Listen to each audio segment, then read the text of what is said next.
اعوذ باللہ من الشیطان اللعین الرجیم بسم اللہ الرحمن الرحیم الحمد للہ رب العالمین الصلاة والسلام علی اشرف الانبیاء والمرسلین وعلی آلہ الطیبین الطاہرین المعصومین الذین اذهب اللہ عنہم الرجس وطہرہم تطہیرا اللہم صل علی محمد رب اشرح لی صدری ویسر لی امری واحلل عقدۃ من لسانی یفقہوا قولی عن امیر المؤمنین علی بن ابی طالب علیہ آلاف التحیۃ والثناء ان اللہ خلق مئۃ رحمۃ وجعل واحدۃ منها فی الدنیا۔ درود پڑھیں محمد وآل محمد کے ساتھ۔ اللہم صل علی محمد وآل محمد وعجل فرج قائم آل محمد۔ پروردگار کے حضور دعا ہے تمام خاندان کے مرحومین، اس علاقے کے تمام مرحومین اور آپ سب کے جتنے بھی ذوی الحقوق اس دنیا سے رخصت ہو چکے ہیں، پروردگار انہیں جوار رحمت میں جگہ عطا فرمائے۔ تمام مرحومین کو عالم برزخ کی مشکلات ان کے لیے آسان فرمائے۔ خداوند متعال کے حضور التجا ہے کہ تمام مرحومین کو اہل بیت کی شفاعت سے مالا مال فرمائے۔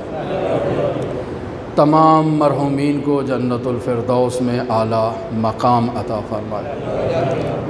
ہم سب کو ان مرحومین کے لیے اعمال خیر انجام دینے کی توفیق عطا فرمائے۔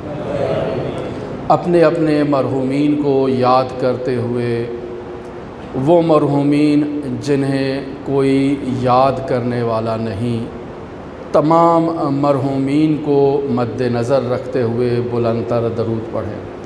اللہم صل علی محمد وآل محمد وعجل فرجہ۔ حضرت امام علی ابن موسیٰ الرضا علیہ آلاف التحیۃ والثناء۔ 8ویں امام کی بارگاہ سے آپ کی خدمت میں حاضر ہوا ہوں۔ 8ویں امام کی شہادت کا دن ابھی گزرا ہے، 30 صفر یا 29 صفر۔ صفر کی آخری تاریخ نہایت معتبر مانی جاتی ہے ایران میں امام رضا کی شہادت کے عنوان سے۔ پورا ایران امام رؤوف کی بارگاہ میں تعزیت پیش کرنے کے لیے مشہد الرضا کا رخ کرتا ہے تاکہ امام رؤوف کو پرسہ دیا جائے ان کے جد امجد محمد مصطفیٰ کا اور امام حسن مجتبیٰ کا، جن کی شہادت 28 صفر کو ہے، اور پھر امام رضا کا پرسہ دیا جائے ان کے جد رسول خدا اور امام حسن مجتبیٰ کو۔ لہٰذا ایران میں فقہا کے نزدیک صفر المظفر کی آخری تاریخ امام رضا کے ساتھ مخصوص ہے۔ ہمارے بر صغیر میں سفر کی آخری تاریخ کو امام رضا کی شہادت نہیں اس انداز میں منائی جاتی۔ 23 ذیقعد کو امام رضا کا غم منایا جاتا ہے، جبکہ ایران میں 23 ذیقعد امام رضا کی زیارت کا مخصوص دن ہے، یعنی خصوصی زیارت۔ جیسے ائمہ معصومین علیہم الصلاۃ والسلام کی زیارات میں بعض ہستیوں کے ساتھ بعض دن مخصوص ہوتے ہیں کہ ان دنوں میں ان ہستیوں کی زیارت کی زیادہ فضیلت ہوتی ہے۔ 23 ذیقعد کو امام رضا کی زیارت کے ساتھ مخصوص ہے، اور ایران بھر سے مومنین امام رضا کی زیارت کے لیے مشہد الرضا آتے ہیں۔ اس 23 ذیقعد کو امام رضا کی شہادت بھی منائی جاتی ہے، اور شہادت کی روایت بھی ہے۔ تو اسی مناسبت سے امام رؤوف کا ذکر کرنے کے لیے، امام رضا کا ذکر کرنے کے لیے، غریب امام کا ذکر کرنے کے لیے، 8ویں امام کا ذکر کرنے کے لیے کچھ مختصر سے کلمات آپ کی خدمت میں لے کر حاضر ہوا ہوں۔ آپ کو معلوم ہے 8ویں امام کو عالم آل محمد بھی کہا جاتا ہے۔ اس عالم آل محمد کی بارگاہ سے فیض حاصل کرنے کے بعد میں آپ کی خدمت میں حاضر ہوا ہوں۔ امام علی ابن موسیٰ الرضا علیہ آلاف و تحیت و ثناء، بعض لوگ جو کہتے ہیں کہ معلوم نہیں کون سے جملے بولے جاتے ہیں، امام رضا پر ہزاروں درود و سلام، علیہ آلاف و تحیت و ثناء۔ یہ کچھ بعض جملے ایسے ہیں کہ جنہیں ہمیں سیکھ لینا چاہیے۔ ان میں کوئی قباحت نہیں ہے، کوئی برائی نہیں ہے۔ کچھ چھوٹے چھوٹے جملے ہوتے ہیں کہ جو اگر ہم سیکھ لیں تو ان میں حسن پایا جاتا ہے، خوبصورتی پائی جاتی ہے۔ لاکھوں درود و سلام ہماری زبان میں کہتے ہیں، ہزاروں درود و سلام، لیکن جب آپ اسے عربی زبان میں اہل بیت علیہم الصلاۃ والسلام کے لیے ادا کریں تو آلاف و تحیت و ثناء، ان پر لاکھوں درود و سلام، الف، ہزاروں درود و سلام۔ تو امام علی ابن موسیٰ الرضا علیہ آلاف و تحیت و ثناء کی القاب میں سے ایک لقب رضا ہے۔ چند القاب کو آپ کی خدمت میں بیان کرنا مناسب سمجھوں گا۔ اگر آواز نہیں جا رہی خواتین کی طرف تو یہاں آواز درست ہے، وہاں کی اصلاح کی جائے۔ امام رضا کے القاب میں سے ایک لقب رضا ہے، اور امام رضا کو رضا کیوں کہا جاتا ہے، اس نقطے کی طرف توجہ کی جائے تو امام علی ابن موسیٰ الرضا، البتہ یہاں اس نقطے کی طرف توجہ مبذول کریں وہ افراد کہ جو تصوف کی وادی میں دلچسپی رکھتے ہوں، توجہ رکھتے ہوں، غور و فکر کرتے ہوں۔ بالآخر ہمارے معاشرے میں ایک طبقہ اہل تصوف کا ہے، اہل باطن کا ہے، اور ہماری دینی اصطلاح میں انہیں عرفا کہا جاتا ہے۔ عرفا میں عرفان کی بلند ترین سطح کا نام مقام رضا ہے، یعنی انسان عارف بنتا ہے اور عرفان کی منزلوں کو طے کرتا ہوا جب خداوند متعال کا قرب حاصل کرتا ہے تو سب سے بلند ترین مرتبے پر جب ایک عارف پہنچتا ہے تو اس مقام کو مقام رضا کہتے ہیں۔ لیکن امام رضا کو رضا اس وجہ سے نہیں کہا جاتا کہ وہ عرفان کی بلند ترین چوٹی پر پہنچ چکے ہیں، امام رضا کو رضا اس وجہ سے کہا جاتا ہے کہ اگر کوئی اس بلند عرفانی مقام تک پہنچنا چاہتا ہے تو اس تک پہنچنے کے لیے واسطہ فیض علی ابن موسیٰ رضا کی ذات ہے۔ اگر کوئی چاہتا ہے کہ وہ اللہ سے راضی ہو تو رضا کو راضی کرے، اگر کوئی چاہتا ہے کہ اللہ اس سے راضی ہو تو رضا کو راضی کرے۔ رضا کی رضا میں اللہ کی رضا ہے، لہٰذا امام رضا کو رضا اس وجہ سے کہا جاتا ہے کہ امام رضا اس مقام پر فائز ہیں کہ کوئی شخص بھی اللہ تک پہنچنا چاہتا ہے تو اسے در رضا پر آنا ہوگا علی ابن موسیٰ رضا کی رضایت کو حاصل کرنے کے لیے۔ درود پڑھے محمد و آل محمد کی ذات پہ، اللہم صل علی محمد و آل محمد وعجل فرجہم۔ بارے دیگر صلوات پڑھیں، اللہم صل علی محمد و آل محمد وعجل فرجہم۔ مشکل حل ہو گئی جی ہاں۔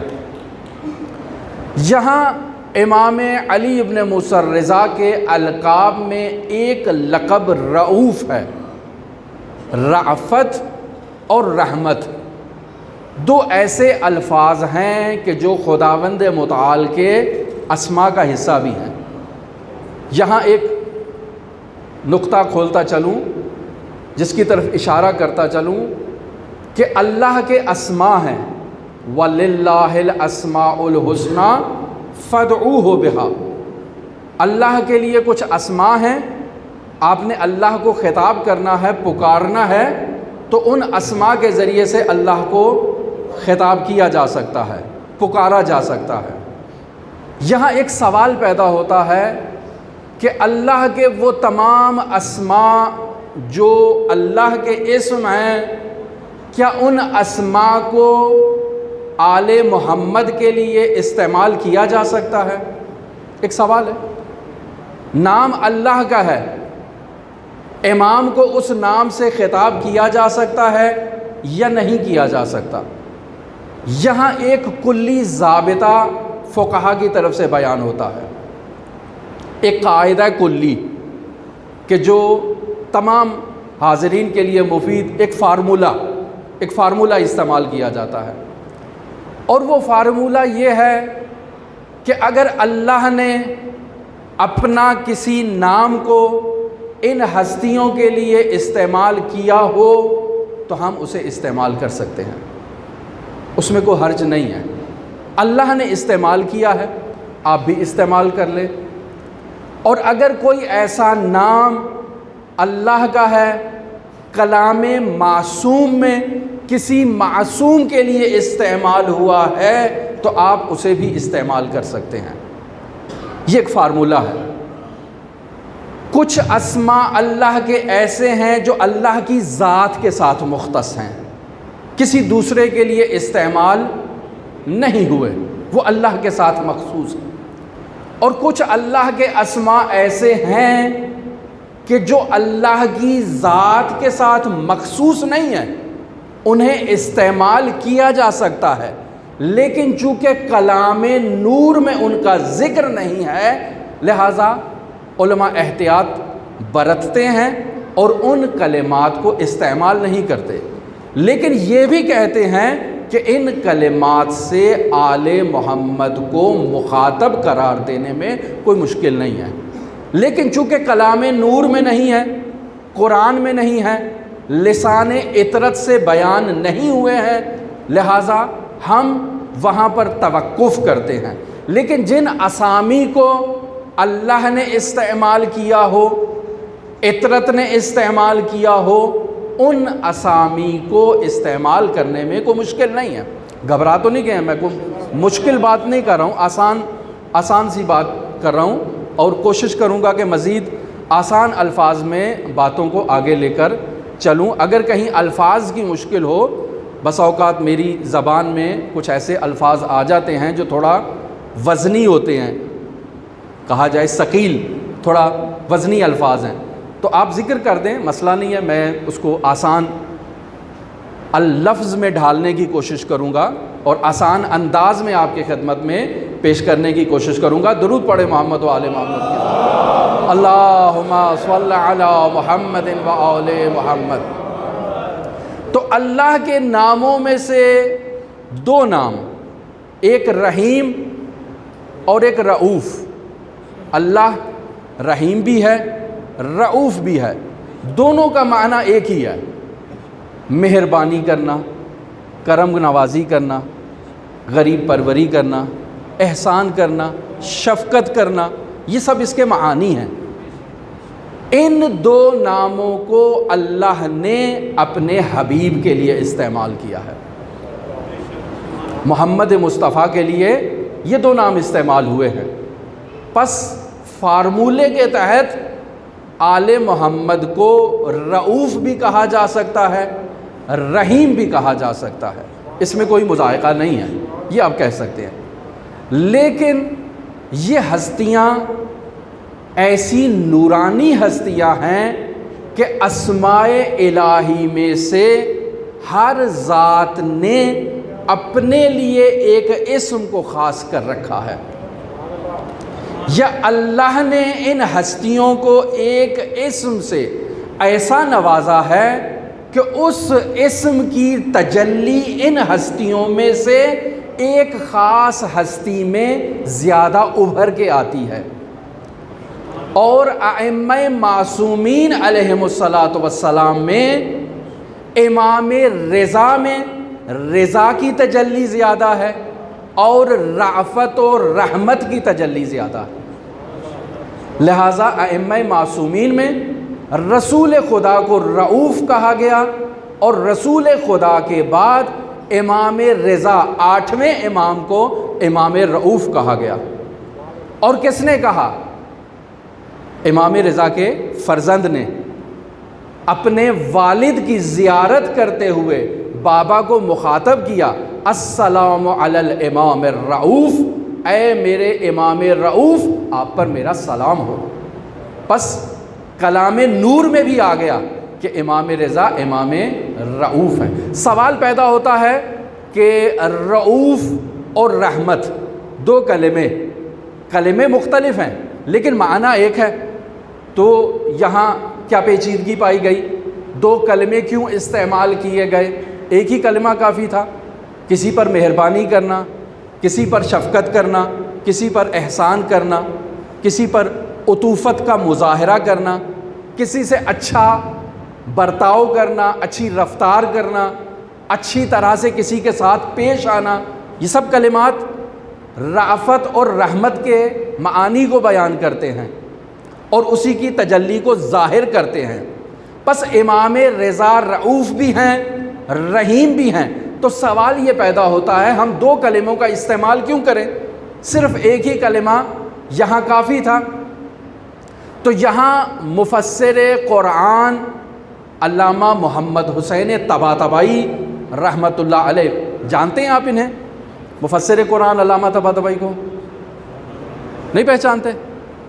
بہت کم افراد جواب دے رہے ہیں۔ صاحب تفسیر المیزان، عالم اسلام میں قرآن کی معتبر ترین تفسیر جو لکھی ہے وہ شیعہ عالم نے لکھی ہے، مفسر قرآن ہے علامہ محمد حسین طباطبائی۔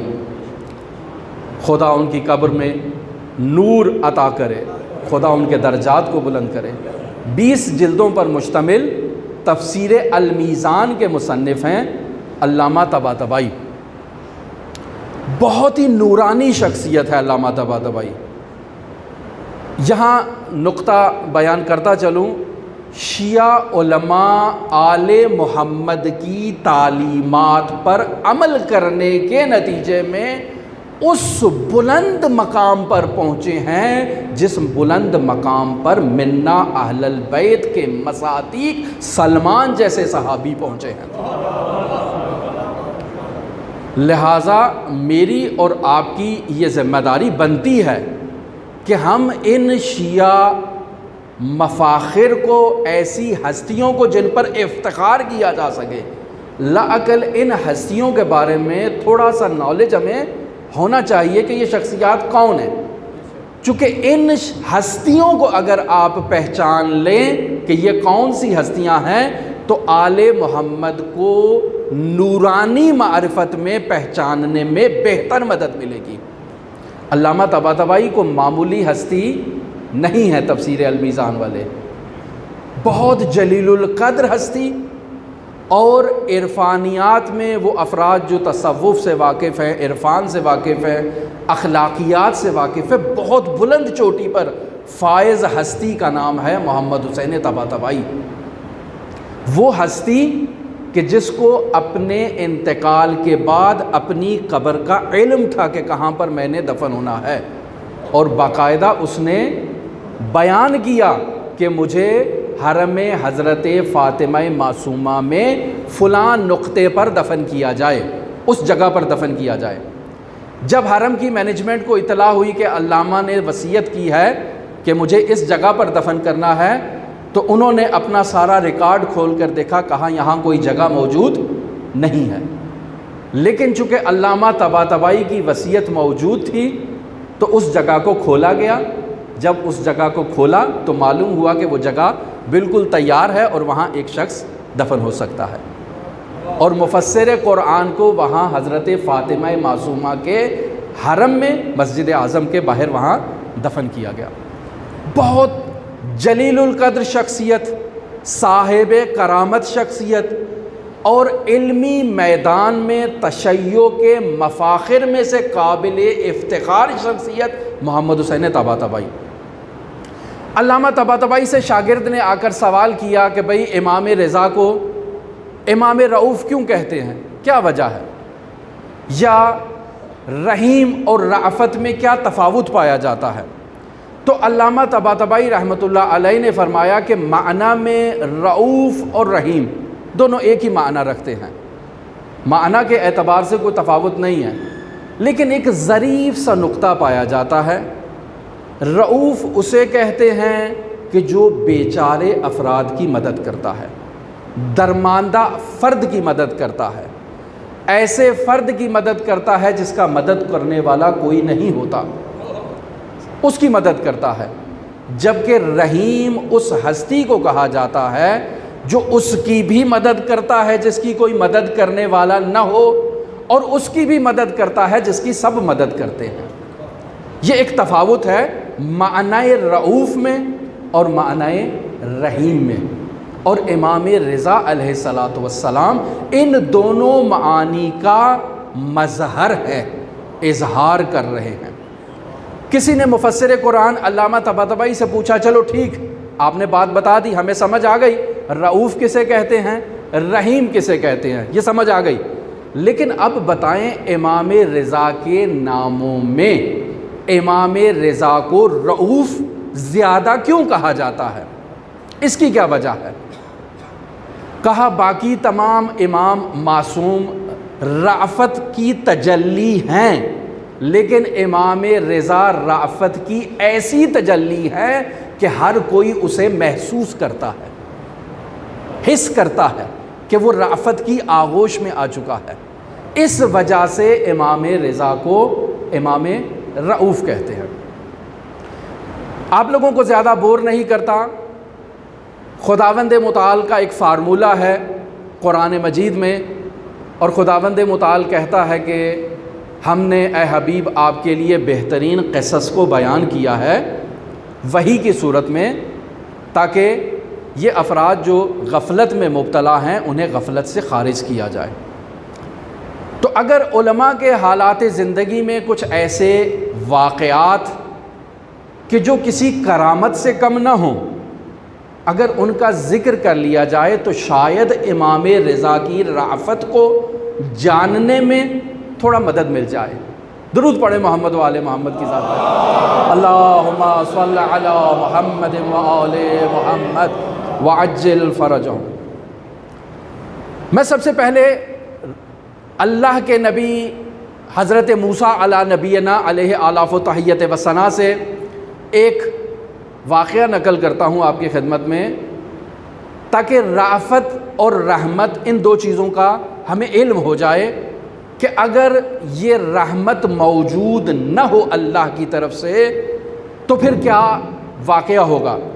میں نے سرنامہ کلام حضرت سید الاوصیاء کے ایک نورانی کلام کو قرار دیا ہے۔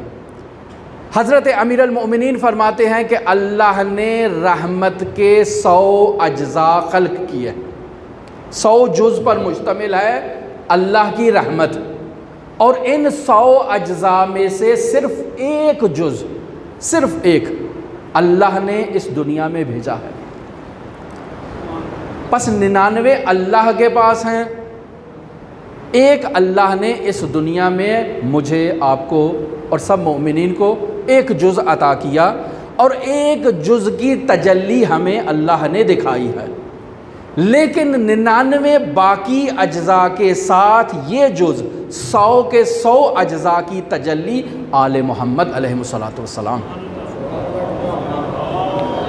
اللہم صلی علی محمد وآلہ وسلم۔ پس رحمت کا ایک جز اللہ نے اس کائنات میں بھیجا، تو آپ اس کی تجلی دیکھیں کہ اگر یہ سورج اپنی رحمت ہم سے واپس لے لے تو یہ جتنی فصلیں اگتی ہیں، یہ جو 4 موسم آتے ہیں، یہ سب چلے جائیں گے۔ پس یہ سورج کا اپنی حرارت کو ایک خاص انداز میں منظم کرنا اور خاص انداز میں خاص دنوں کے مطابق اسے ہم تک بھیجنا، یہ اللہ کی رحمت ہے، اور اس رحمت واسعہ کا ایک جز ہے، ان 100 اجزاء میں سے صرف ایک جز ہے۔ یہ جو ہوائیں چلتی ہیں، ملائم، نرم، دلکش ہوائیں، یہ اس رحمت کی 1% کی حامل ہیں۔ یہ جو آپ دیکھتے ہیں کہ ماں آدھی رات کو اٹھتی ہے، اپنے بچے کو اپنی آغوش میں لیتی ہے، اسے دودھ پلاتی ہے، یہ اس ایک رحمت کی تجلی ہے۔ 99 نہیں ہے ابھی، اس میں صرف ایک ہے۔ حضرت موسیٰ علی نبینا مشاہدہ کرتے ہیں کہ ایک ماں ہے، اپنے بچے کو اپنی آغوش میں لے کر پہاڑ پہ چڑھ رہی ہے۔ حضرت موسیٰ خداوند متعال کے بہت ہی ایسے حبیب کہ جو گفتگو کرتے ہیں خدا سے، اللہ سے کہتے ہیں اے میرے اللہ، میں یہ چاہتا ہوں کہ مشاہدہ کروں، اگر تو اس ماں سے اپنی رحمت کو واپس لے لے تو کیا نتیجہ نکلے، میں دیکھنا چاہتا ہوں۔ اللہ نے کہا دکھاتے ہیں۔ ماں سے رحمت واپس لے لی، ماں نے بچے کو زمین پہ رکھا، خود پہاڑ پہ چلی گئی۔ بچہ نیچے رو رہا ہے، بلک رہا ہے، ماں کو کوئی پرواہ نہیں ہے۔ ممکن ہے پہاڑ سے نیچے گر جائے، ماں کو کوئی پرواہ نہیں ہے، ماں اوپر جا رہی ہے۔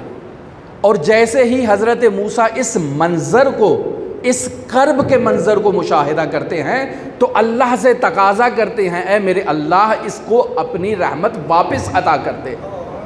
اب جب رحمت واپس آتی ہے تو وہ ماں جتنا سفر طے کر کے اوپر گئی تھی واپس نیچے آتی ہے، بچے کو آغوش میں لیتی ہے، اسے تسلی دیتی ہے، اسے خاموش کرواتی ہے، اور پھر اپنے سینے سے لگا کر دوبارہ اوپر چلی جاتی ہے۔ پس رحمت دیکھ لی کہ اگر ایک لحظے کے لیے رحمت الہی سے ہم لوگ محروم ہو جائیں تو یہ نظام کائنات کیسے درہم برہم ہو سکتا ہے۔ یہ سورج، چاند، ستارے جتنے بھی خداوند متعال کی رحمت بن کر ہمارے پاس آتے ہیں، یہ ہواؤں کا چلنا، یہ دریاؤں کا بہنا، یہ بارش کا برسنا، یہ سب اللہ کی رحمت کی اس ایک رحمت واسعہ کی تجلی کا مصداق ہے۔ اور آل محمد اللہ کی رحمت واسعہ کا مکمل وہ 100 کے 100 اجزاء کی تجلی ہیں، اور امام رضا اس رحمت واسعہ میں رأفت کی تجلی ہیں۔ درود پڑھیں محمد و آل محمد کی ذات پہ۔ اللہم صلی علی محمد و آل محمد۔ عرض کیا علماء شیعہ کی حالات زندگی سے، اللہم صلی علی محمد و آل محمد وعجل فرجہ۔ ایک نہایت ہی جلیل القدر عارف گزرے ہیں ایران میں، تہران میں مقیم تھے، ان کا نام ہے آیت اللہ مرتضیٰ زاہد۔ ابھی ان کا انتقال ہو چکا ہے۔ بہت نامور شاگرد ان کے موجود ہیں جو عرفان میں بہت آگے ہیں اور بہت ہی اخلاقی میدان میں بہت آگے ہیں۔ ایک روز اپنے گھر میں موجود ہیں اور شاگردوں کا اجتماع بھی موجود ہے، آ کر کہتے ہیں کہ میری تسبیح گم ہو گئی ہے۔ شاگردوں سے کہہ رہے ہیں میری تسبیح گم ہو گئی ہے، آپ مدد کریں گے؟ مل کر تسبیح تلاش کرتے ہیں، آپ یہاں تلاش کریں، میں گھر کے دوسرے کمروں میں جا کر تلاش کرتا ہوں۔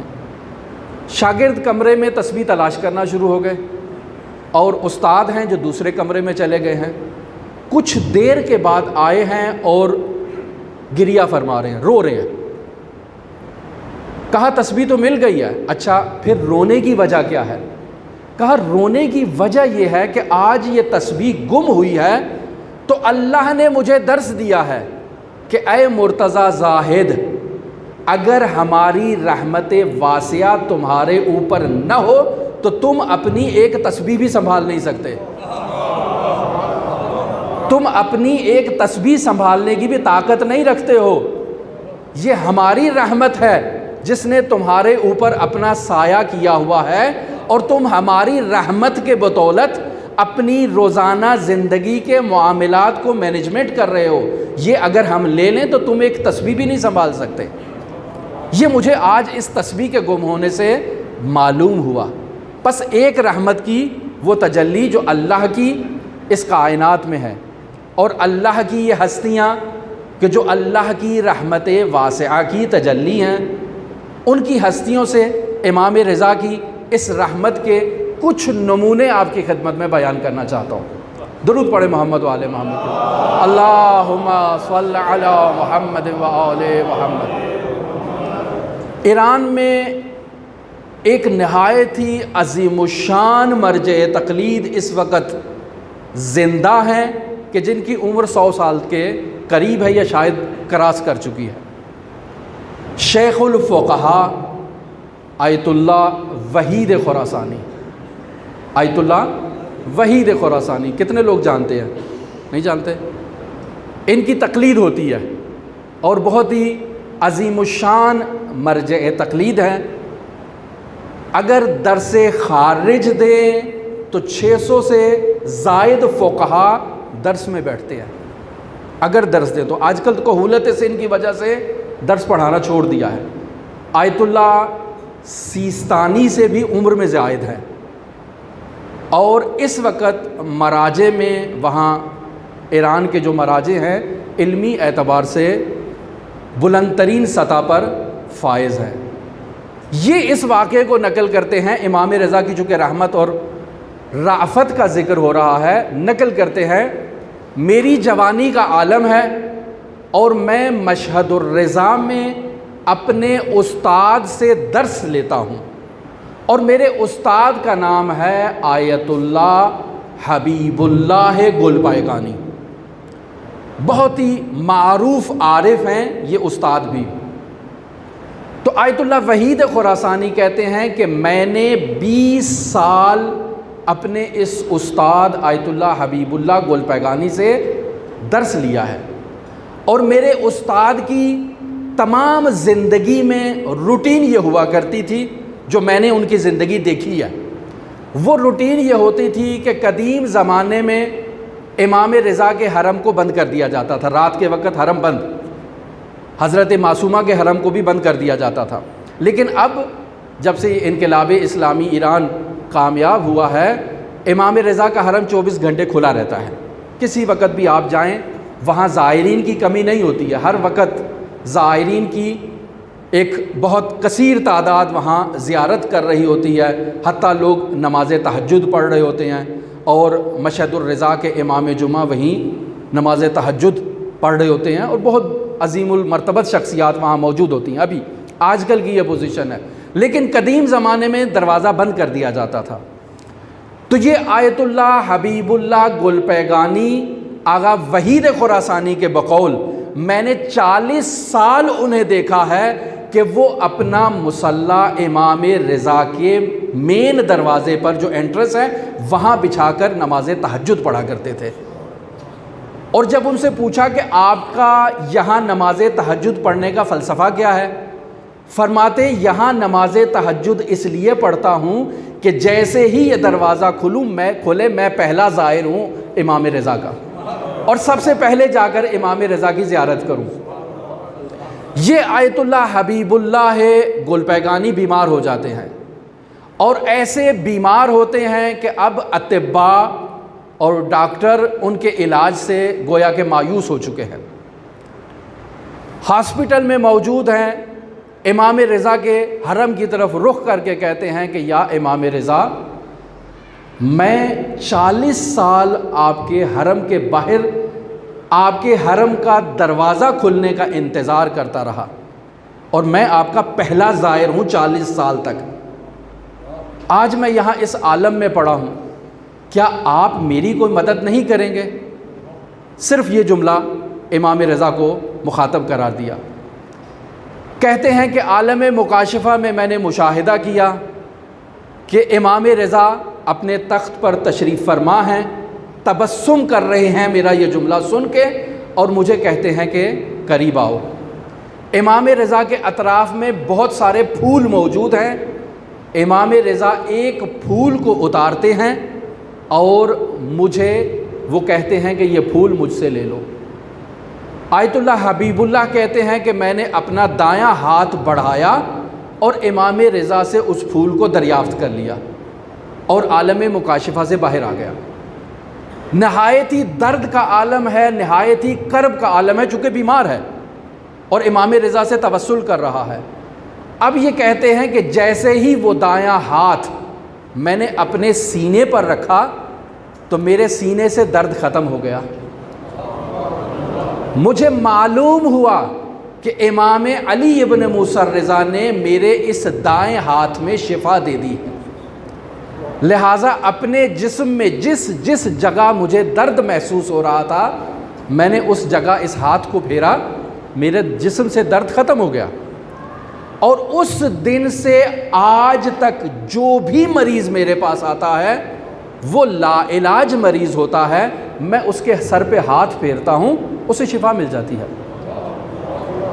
اب یہاں البتہ اس واقعے کو رہبر انقلاب آیت اللہ خامنہئی نے بھی نقل کیا ہے اسی واقعے کو، اور آیت اللہ وحید خراسانی میں نے ان سے پوچھا کہتے ہیں میں نے پوچھا استاد سے کہ آپ جوانی میں جب مؤمنین کے سروں پر ہاتھ رکھتے تھے تو ان کو شفا مل جاتی تھی، لیکن اب آپ ہاتھ رکھنے کے بعد کچھ لبوں سے پڑھتے بھی ہیں یا تھوڑا ہاتھ کو مسلتے ہیں، اس کی کیا وجہ ہے؟ فرماتے ہیں اس قدر گناہگاروں کے سر پر ہاتھ رکھا ہے کہ اب اس ہاتھ سے وہ نورانیت کم پڑ گئی ہے، لہٰذا مجھے ذکر بھی کرنا پڑتا ہے اور ہاتھ کو تھوڑا میں مسلتا بھی ہوں تاکہ اللہ اس مریض کو امام رضا کی عنایت کے بدولت شفا دے دے۔ یہ ہے امام رضا کی رافت کی ایک تجلی جو فقیہ اہل بیت نے نقل کی ہے، آیت اللہ وحید خراسانی نے، مستند مرجع اور مستند منبع بھی آپ کے خدمت میں۔ عزیزان، زیارت کہتے ہیں زائر کا مزور سے رابطہ۔ آپ سب انشاءاللہ زیارت پر گئے ہوں گے، اور اگر کوئی نہیں گیا تو خداوند متعال اسے یہ سعادت نصیب کرے کہ وہ امام رضا کی قدم بوسی کے لیے مشہد الرضا جائے، امام حسین کی زیارت کی اللہ آپ سب کو توفیق دے، یہ سعادت نصیب کرے کہ آپ کربلا میں غریب کربلا امام حسین کی زیارت کریں، بہت سعادت کی بات ہے۔ لیکن زیارت زائر اور مزور کے رابطے کا نام ہے۔ اس واقعے کو بھی میں نقل کر رہا ہوں آیت اللہ خامنہئی سے، رہبر انقلاب اسلامی، بیان کرتے ہیں کہ نیشاپور میں ایک خاتون تھی، ایک سادہ سی خاتون، وہ یہ سمجھتی تھی کہ مشہد جائے جو شخص زیارت کرنے کے لیے وہ امام رضا سے مل کر آتا ہے، اس کا یہ عقیدہ تھا، یہ نظریہ تھا، اور وہ یہ سمجھتی تھی کہ شاید ہم لوگ جو جاتے ہیں سب امام رضا سے ملاقات کر کے آتے ہیں۔ اس کا ایک اسکول تھا، ایک مکتب تھا جس میں وہ پڑھایا کرتی تھی اور بچوں کو درس دیا کرتی تھی، قرآن کی تعلیم دیا کرتی تھی۔ میرے جیسا ایک شخص جاتا ہے وہاں، دیکھتا ہے کہ یہ خاتون ہے، بچوں کو درس دے رہی ہے اور تحائف بھی دے رہی ہے، تحفے بھی دیتی ہے، ہر بچے کو تحفہ دیتی ہے، جبکہ مالی اعتبار سے بہت غریب خاتون ہے۔ یہ اتنا پیسہ کہاں سے لاتی ہے؟ کہیں وہ جو IMX6 ہے، کیا وہ ایجنسی ہے، اس نے تو نہیں دیا، MI6 اس نے تو نہیں دے دیا اس کو۔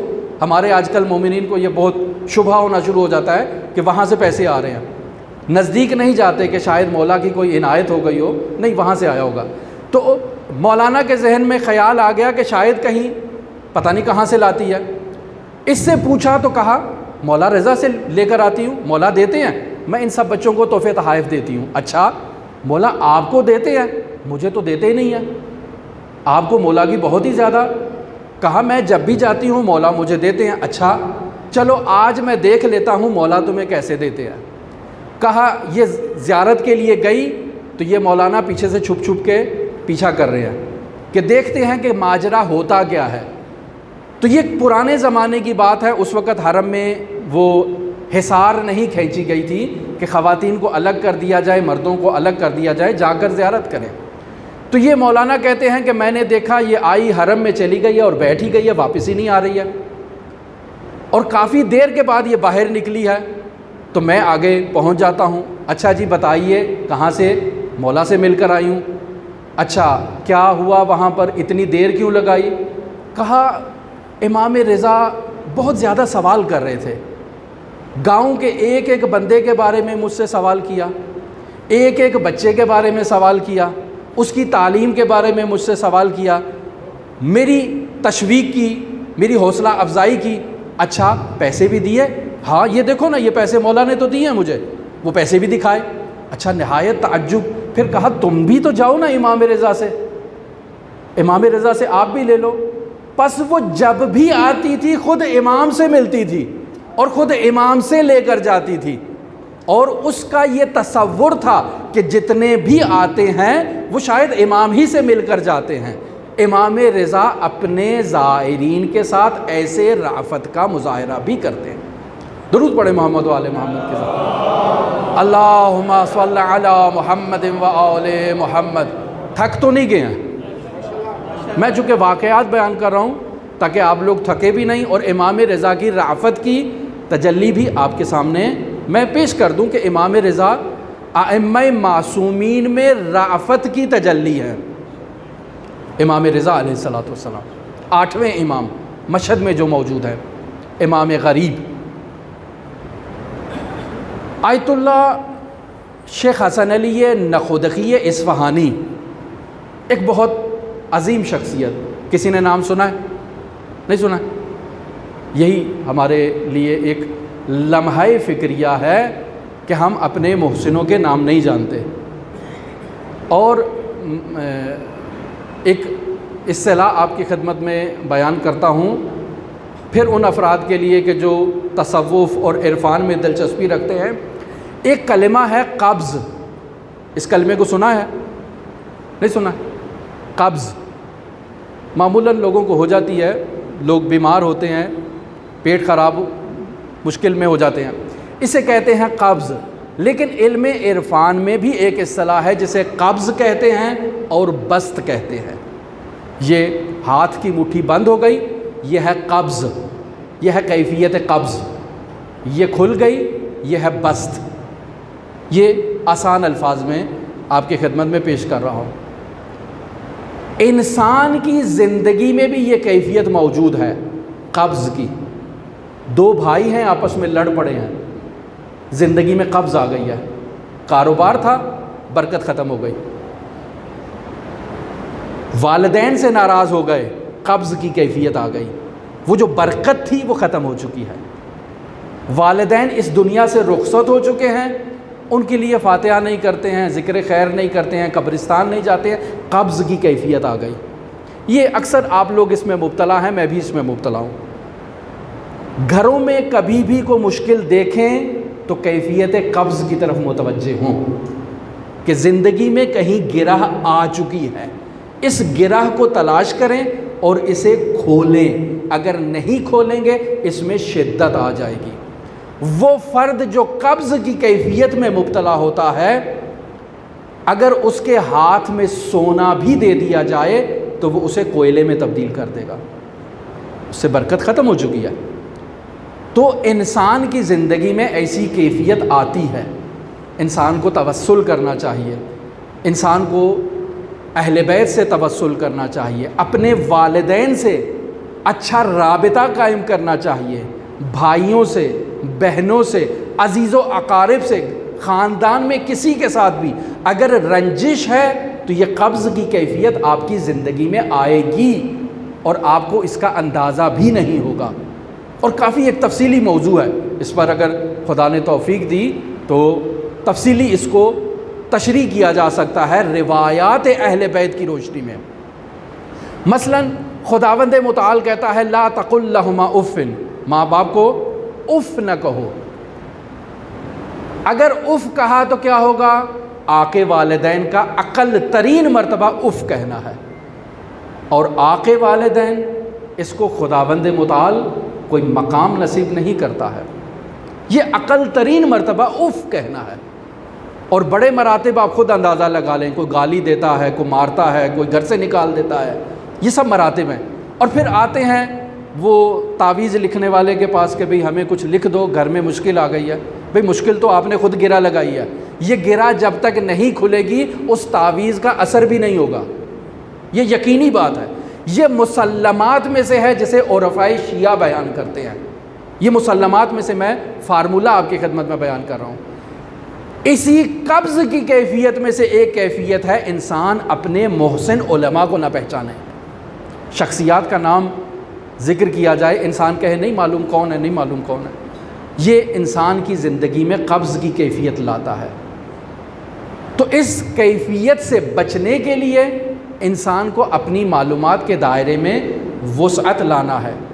لہٰذا شیخ حسن علی نخودکی اصفہانی، میں آپ کو تھوڑا سا تعارف کروا دوں، آج بھی امام رضا کے حرم میں کوئی ایسی شخصیت ہے جو کسی کو شفا دیتی ہے تو وہ شیخ حسن علی اصفہانی کی ذات ہے۔ آپ جب بھی جائیں حرم مطہر امام رضا میں، وہ جو صحن قدیم، صحن کہنہ، صحن انقلاب جسے کہا جاتا ہے، وہاں ایک مخصوص مقام ہے جہاں آپ جم غفیر دیکھیں گے خواتین کا، جو بیٹھی ہوئی ہیں وہاں پر سورہ یاسین کی تلاوت کر رہی ہیں، وہ شیخ حسن علی اصفہانی کی قبر کا مقام ہے۔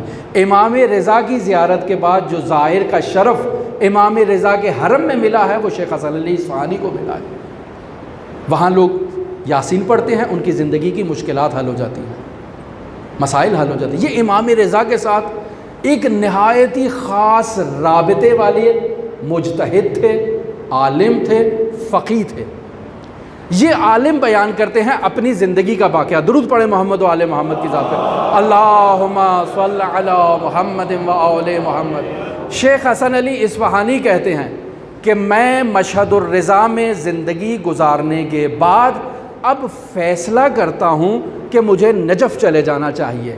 زندگی کے آخری ایام ہیں، معلوم نہیں کب فرشتہ موت آ جائے اور ہماری روح کو قبض کر لے، ہمیں یہ سعادت مل جائے کہ ہم اس عظیم الشان قبرستان وادی السلام میں دفن ہو جائیں، ایک بہت بڑی سعادت ہے۔ تو شیخ حسن علی اصفہانی فیصلہ کرتے ہیں مشہد کو چھوڑ دیں اور چلے جائیں نجف میں، امیر المؤمنین کے جوار میں، وادی السلام میں، وہاں دفن ہونے کے لیے زندگی کے آخری ایام وہاں گزارنا چاہتے ہیں۔ مشاہدہ کرتے ہیں کہ امام رضا کا حرم ہے، چونکہ امام کے حرم میں بہت زیادہ عبادات کیا کرتے تھے۔ دیکھتے ہیں کہ امام رضا خادمین کا بہت رش لگ گیا ہے، بھاگ رہے ہیں، سب خادم بھاگ رہے ہیں۔ جہاں ان کی قبر ہے وہاں امام رضا کے لیے ممبر لگایا جاتا ہے، حکم دیا جاتا ہے کہ اس دروازے کو بھی بند کر دو، اس دروازے کو بھی بند کر دو۔ امام رضا خود بنفس نفیس تشریف لاتے ہیں، اس ممبر پر بیٹھ جاتے ہیں، اللہم صلی علی محمد و آل محمد۔ شیخ حسن علی اصفہانی کہتے ہیں کہ میں اپنی آنکھوں سے مشاہدہ کر رہا ہوں، امام رضا ممبر پر تشریف فرما ہیں، حکم دیتے ہیں دروازے کھول دو۔ اس طرف سے لوگ داخل ہو رہے ہیں اور سب امام رضا کی بارگاہ میں پہنچ رہے ہیں۔ میں انہیں دیکھ رہا ہوں، وہ اپنی برزخی شکلوں میں موجود ہیں، کوئی کس حیوان کی شکل میں ہے، کوئی کس حیوان کی شکل میں ہے، کوئی کس حیوان کی شکل میں ہے۔ سب امام رضا کے قریب آتے ہیں اور امام رضا اپنا دست شفقت ان کے اوپر پھیرتے ہیں، اور جیسے ہی امام دست شفقت پھیرتے ہیں وہ ایک صحیح انسان کی کیفیت میں باہر نکلتا جاتا ہے۔ پس ایک دروازے سے حیوانات کی شکل میں آ رہے ہیں، دست شفقت لے رہے ہیں اور انسان بن کر نکلتے جا رہے ہیں۔ یہ شیخ حسن علی اصفہانی منظر اپنی آنکھوں سے دیکھتے ہیں تو کہتے ہیں اس رؤوف امام کو چھوڑ کر میں نجف جاؤں؟ ایسا نہیں ہو سکتا ہے۔ لہٰذا جس طرح سے امام رضا اپنی رأفت کا دسترخوان بچھائے ہوئے ہیں، میں حسن علی اصفہانی ایسے ہی مشہد میں آخری سانس تک موجود رہوں گا اور علی ابن موسیٰ رضا کے زائرین کے ساتھ ایسے ہی شفقت سے پیش آؤں گا اور ان کی زندگی سے مشکلات کو حل کروں گا۔ اور وصیت کرتے ہیں کہ جہاں امام رضا نے اپنا منبر لگوایا تھا مجھے اسی جگہ پر دفن کیا جائے، اور آج ان کی وہی قبر موجود ہے، اور آج بھی لوگ آتے ہیں اور ان سے عنایات لے کر جاتے ہیں۔ شیخ حسن علی اصفہانی کی زندگی کا میں یہ آپ کو فارمولہ بتا دوں، کوئی بھی شخص کسی بھی مرض میں مبتلا ہو، کسی بھی بیماری میں مبتلا ہو، کسی بھی مشکل میں مبتلا ہو، شیخ حسن علی اصفہانی کے پاس آتے تھے۔ شیخ ان کو ایک انجیر دیتے تھے، کوئی مصری کا دانہ دیتے تھے، وہ لیتا تھا، کھاتا تھا اور اس کی مشکل حل ہو جاتی تھی۔ یہ ہے عنایت امام رضا شیخ حسن علی اصفہانی پر۔ ایک اور واقعہ جسے شیخ عباس قمی رحمۃ اللہ علیہ نے نقل کیا ہے۔ اب شیخ عباس قمی کو اگر آپ نہیں جانتے تو یہ آپ لوگوں نے ناانصافی کیا ہے۔ کسی نے پہچانا ہے شیخ عباس قمی کو؟ جانتے ہیں؟ نہیں؟ مفاتیح الجنان، ہم سب کے گھروں میں دعاؤں کا ایک ذخیرہ موجود ہے قرآن مجید کے ساتھ، جس میں ہم اپنے تمام سال بھر کے اعمال کو انجام دیتے ہیں۔ معلوم ہوتا ہے کہ کون سی دعا کس دن پڑھنی ہے، معلوم ہے نا؟ کون سی شخصیت؟ شیخ عباس قمی رحمۃ اللہ علیہ۔ اس واقعے کے راوی شیخ عباس قمی ہیں۔ نقل کرتے ہیں کہ حضرت امام رضا کے خادموں میں ایک نہایتی صالح خادم موجود تھا، اس کا نام بھی ذکر کرتے ہیں، میں بھول گیا ہوں، اشرف نام کا ایک خادم تھا، نہایتی صالح برگزیدہ بندہ تھا۔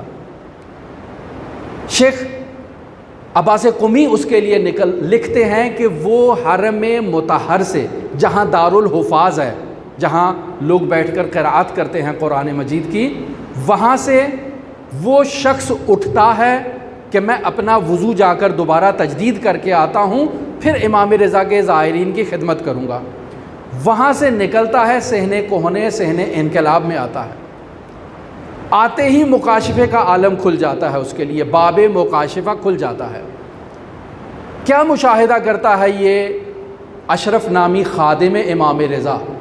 کہتا ہے میں دیکھتا ہوں کہ امام رضا کے دروازے سے ایک نورانی ہستی اندر داخل ہو رہی ہے اور اس کے پیچھے بہت سارے افراد ہیں، کسی کے ہاتھ میں بیلچہ ہے، کسی کے ہاتھ میں کوئی دوسرا اوزار ہے، اور وہ تیزی کے ساتھ اندر حرم میں صحن انقلاب میں، جو امام رضا کے حرم کا پرانا ترین صحن ہے، اس میں داخل ہو رہے ہیں۔ تو اب یہ شخص کہتا ہے کہ وہ اندر آئے ہیں، نورانی شخصیت ہے، اندر آئے ہیں نہایتی جلال میں، اور ان مزدوروں سے کہہ رہے ہیں کہ اس جگہ کو کھودو اور یہاں جو بندہ دفن ہوا ہے آج رات کو، اس کو نکالو، باہر پھینک کے آتے ہیں۔ اب جب وہ مزدور وہاں بیلچے سے وار کرنا شروع کرتے ہیں تو یہ اشرف کہتا ہے میں اپنی آنکھوں سے دیکھتا ہوں کہ امام رؤوف اپنی بارگاہ سے باہر نکلتے ہیں اور آ کر یوں اپنے ہاتھ آگے کر کے کہتے ہیں کہ مولا مجھے بخش دو، یہ مجھے دے دو، یہ میرے حرم میں آیا ہے، یہ مجھے دے دو۔ سوال کرتے ہیں آپ کو معلوم ہے نا امام رضا یہ کون ہے؟ یہ وہ شخص ہے کہ جو ہر فسق و فجور کا باعث ہوتا تھا، شارب الخمر تھا، پتہ نہیں کیا کچھ کرتا تھا، آپ کو تو معلوم ہے؟ کہا مجھے معلوم ہے، لیکن چونکہ میرے حرم میں آیا ہے، میری آغوش میں آیا ہے، میری پناہ میں آیا ہے، مولا اسے مجھے بخش دو۔ اب یہ اشرف کہتا ہے کہ میں نے دیکھا وہ نورانی ہستی اس میت کو چھوڑ کر چلی جاتی ہے کہ امام رضا آپ کو میں نے بخش دیا۔ اب یہ اشرف نامی شخص ان افراد سے پوچھتا ہے کہ بتاؤ یہ کون ہے؟ کہا یہ امیر المومنین علی ابن ابی طالب تھے، کہ جن کو پسند نہیں تھا علی ابن موسیٰ رضا کی بارگاہ میں کوئی گنہگار دفن ہو، لہٰذا اس گنہگار کو نکالنے کے لیے آئے ہیں۔ پھر وہ ہستی جو ہاتھوں کو اس طرح سے مسل کے آگے امام علی سے تقاضا کر رہی ہے کہ مولا مجھے بخش دو، وہ امام رضا کی ہستی ہے۔ اب یہ اشرف شخص کہتا ہے کہ بات ختم ہو گئی، سب میں نے دیکھ لیا۔ اگلے روز صبح میں آتا ہوں اسی قبر کے اوپر اور مشاہدہ کرتا ہوں کہ انہوں نے جو بیلچے مارے تھے اس کے نشان موجود ہیں، اور اس قبر کے اطراف میں جو لوگ موجود تھے، میں نے پوچھا بتاؤ یہ کون ہے؟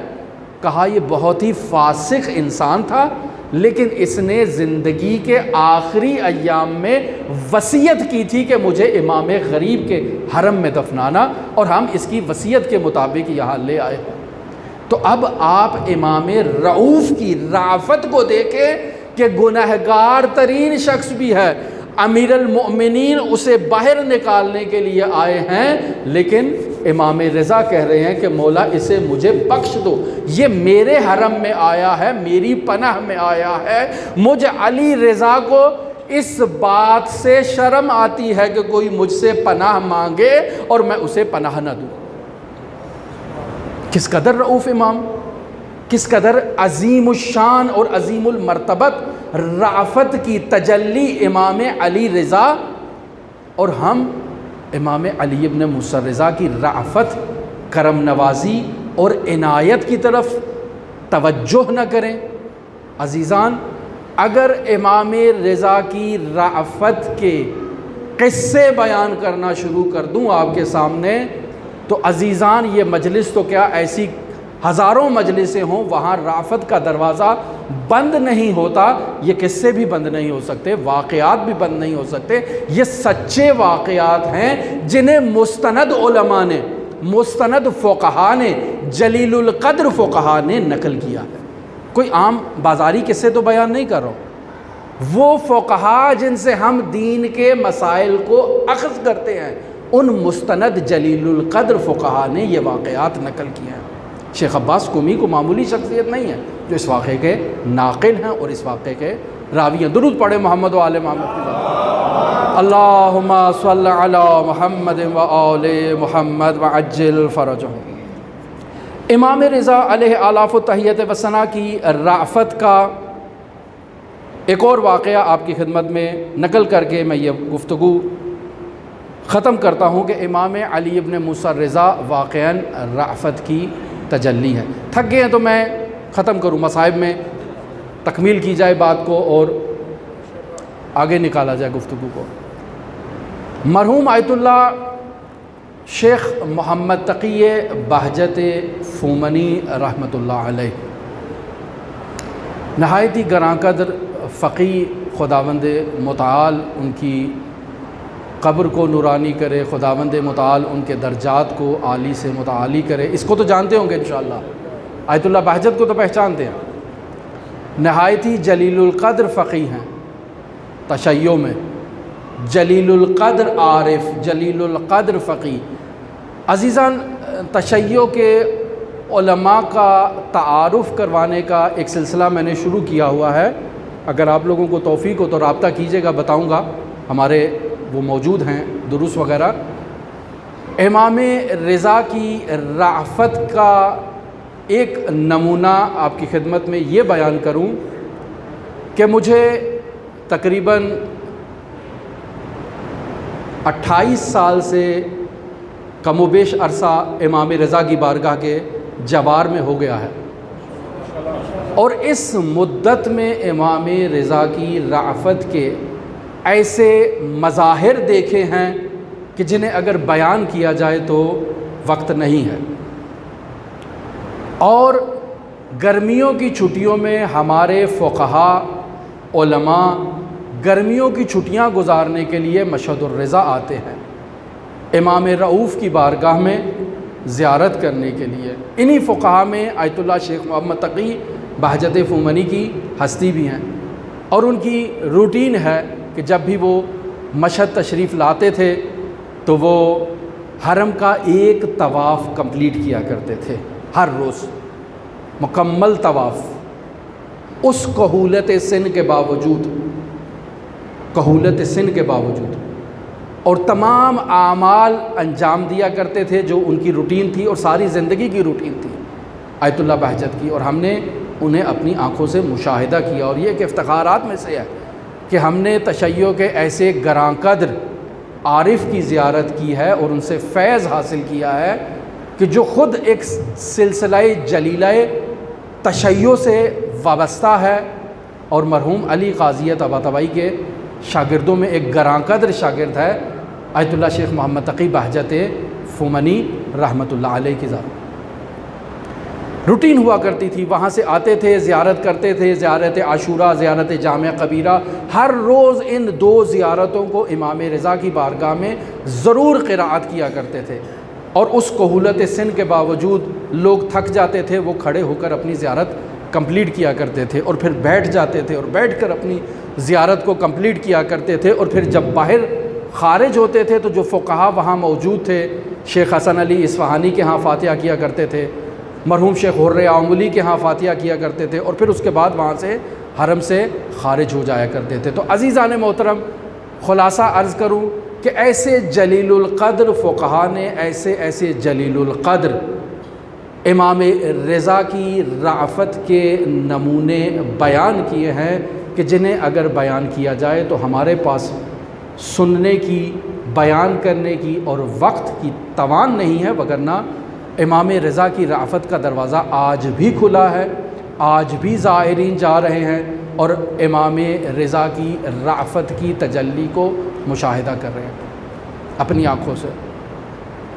قبض و بسط کے باب میں مرحومین کے لیے فاتحہ خوانی کرنا یہ ایک عامل انسان کی بسط کی کیفیت کا جو گرہ انسان کے نصیب میں بن جاتی ہے، اسے کھولنے کا ایک طریقہ آیت اللہ بہجت اور آیت اللہ قاضی سے نقل ہے کہ آپ کی زندگی میں جو مشکلات ہیں تو ان کو رفع کرنے کا ایک طریقہ یہ ہے، حضرات ائمہ معصومین علیہم الصلاۃ والسلام کے حرمہائے مطہر میں موجود مدفون مؤمنین کے لیے حمد و سورہ کی قرأت کریں، آپ کی زندگی سے مشکلات برطرف ہو جائیں گے۔ لیکن وہ بنیادی عامل فراموش نہ ہو کہ جو انسان کی زندگی میں موجود ہے، بھائیوں کو ناراض کرنا، بہنوں کو ناراض کرنا، بہنوں کو حق نہ دینا، بھائیوں کے ساتھ زیادتی کرنا، والدین کے ساتھ زیادتی کرنا، اور اس قسم کے جو ہماری زندگی میں گرہ بند چکی ہیں، یہ ہم اپنی ہاتھوں سے تو باندھتے ہیں لیکن کھولنے کے لیے ہمارے پاس پھر ہاتھ نہیں ہوتے۔ وہ بسط کی کیفیت چاہیے،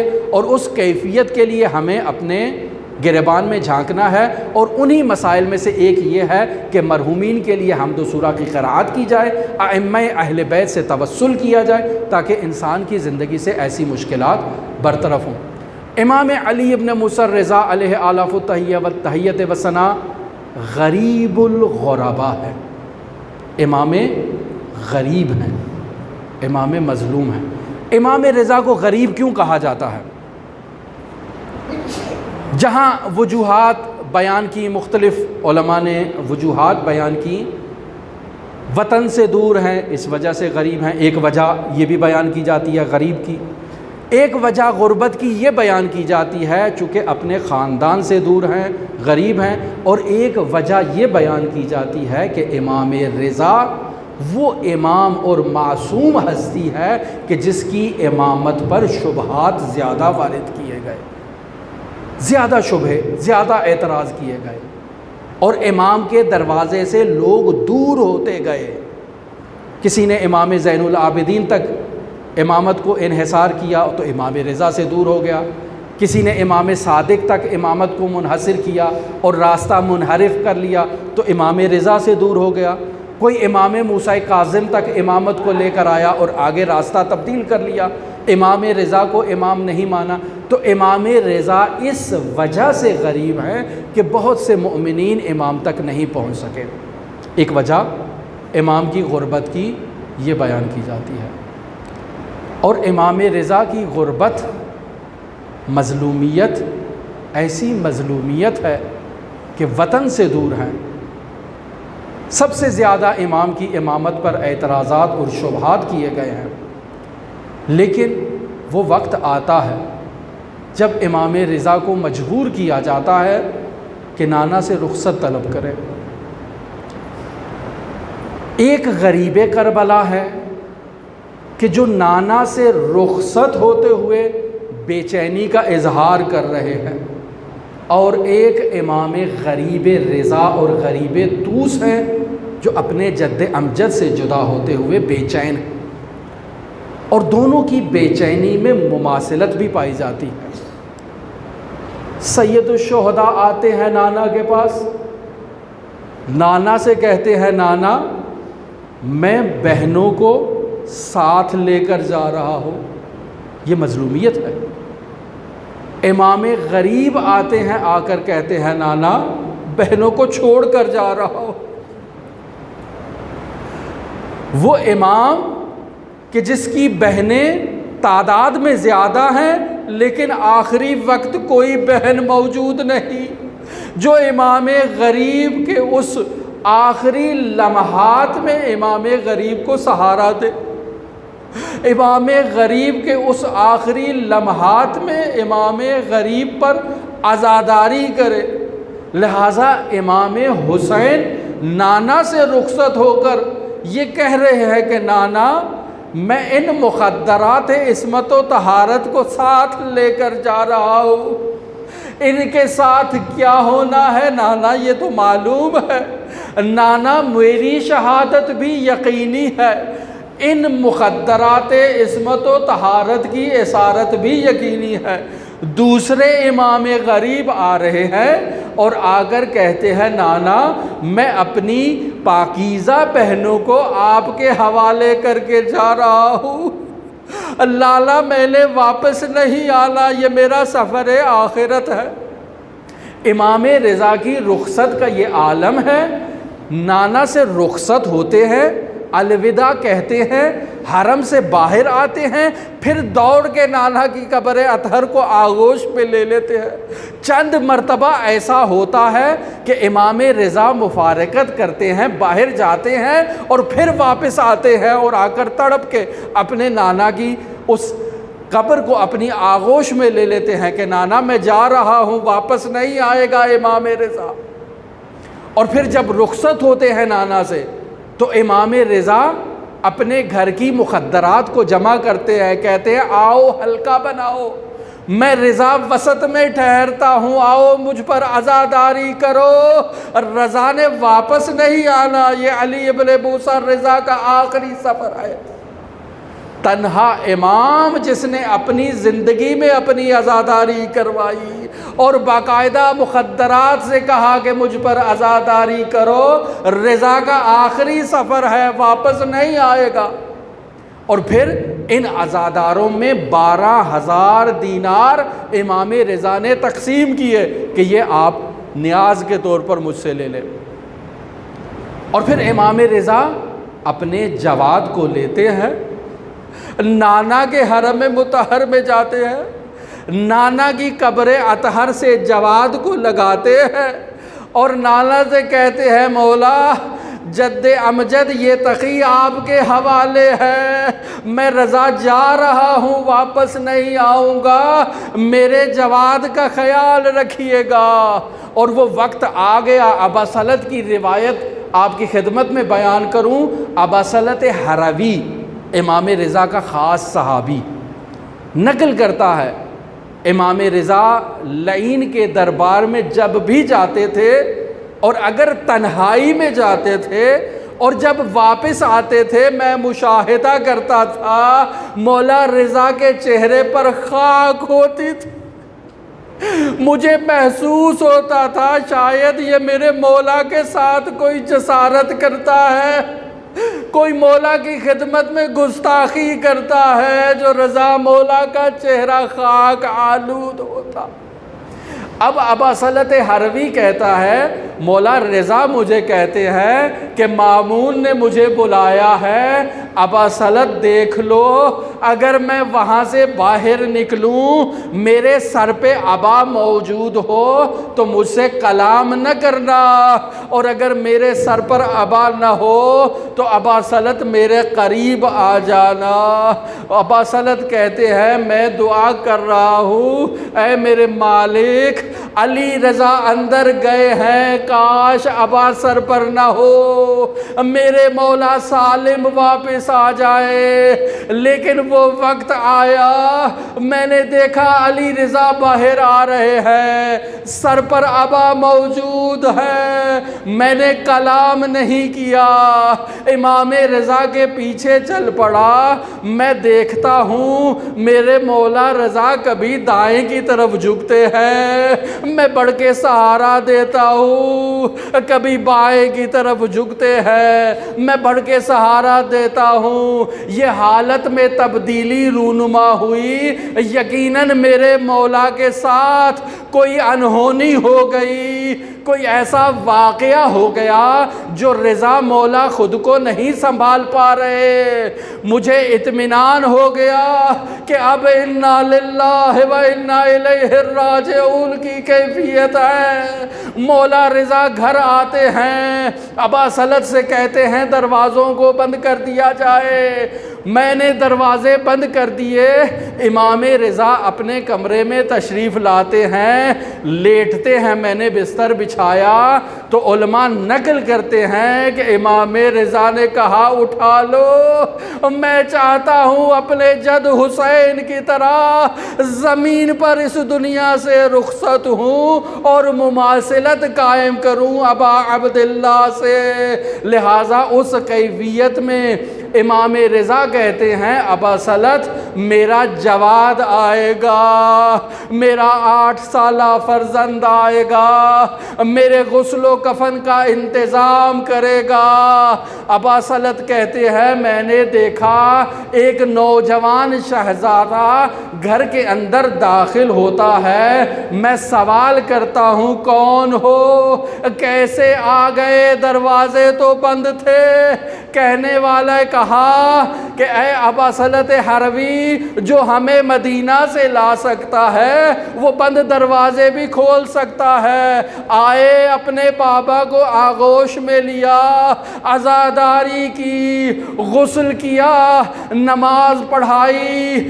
یا امام رضا، مماثلت تو بہت ہے آپ کی شہادت میں، لیکن لا یوم کا یوم کا یا ابا عبداللہ، مولا آپ کی بہنیں بھی نہیں ہیں، لیکن ابا عبداللہ کی بہنیں تو ہیں، لیکن ہاتھ رسن میں بندھے ہیں، عزاداری نہیں کر سکتی۔ کس عالم سے اونٹ سے خود کو نیچے پہنچایا، کس عالم سے خود کو کھینچ کے بھائی کے قریب لائی، بھائی کو آغوش میں لیا، پتھروں کو ہٹایا، تلواروں کو ہٹایا، کٹی ہوئی رگوں کا بوسہ دیا، کہا صلی علیک ملک السماء ھذا حسین مرمل بالدماء مقطع الاعضاء مسلوب العمامة والرضا الا لعنۃ اللہ علی قوم الظالمین وسيعلم الذین ظلموا ای منقلب ینقلبون۔ مالک